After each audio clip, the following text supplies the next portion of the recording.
BP ఉన్న వాళ్ళలో kidney వ్యాధులు ఎక్కువగా వచ్చే అవకాశం ఉందా? ఎస్, బీపీ ఉన్న వాళ్ళలో కిడ్నీ వ్యాధులు డెఫినెట్గా వచ్చే అవకాశం అయితే ఉందండి. అది తొందరగా గుర్తుపట్టి కంట్రోల్ చేసుకుంటే కిడ్నీని కాపాడుకోవచ్చు. అలా కాకుండా బీపీ కంట్రోల్గా చేసుకోకుండా ఎక్కువ బీపీ ఉన్నప్పుడు ఏమవుద్దంటే కిడ్నీకి వెళ్ళే రక్తనాళాల మీద ఎఫెక్ట్ పడుతుంటుంది అనమాట. అలా పడి కిడ్నీలు ఖరాబ్ అవుతుంటాయి. ఓకే. కిడ్నీ ఇన్ఫెక్షన్ అనేది ఇతర శరీర భాగాలకు పాకే అవకాశం ఉందా? కిడ్నీ ఇన్ఫెక్షన్ అనేది ఇతర శరీర భాగాలకు పాకే అవకాశం ఉందండి. ఫస్ట్ అది సింపుల్గా యూరిన్ ఇన్ఫెక్షన్లా వస్తుంది అనమాట. యూరిన్లో మంట, లైట్గా ఫీవర్ రావడం అలాంటివి చూస్తుంటాం.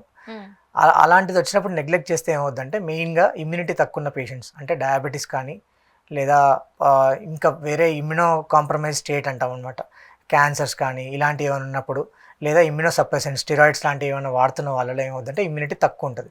అలాంటప్పుడు ఏమవుద్దంటే ఈ urine infection simple urine infection కాస్త కిడ్నీ వరకు స్ప్రెడ్ అయ్యి మొత్తం బాడీ అంతా పాకి మిగతా ఆర్గన్స్ మీద కూడా ఎఫెక్ట్ పడుతుంటుంది అనమాట. ఓకే.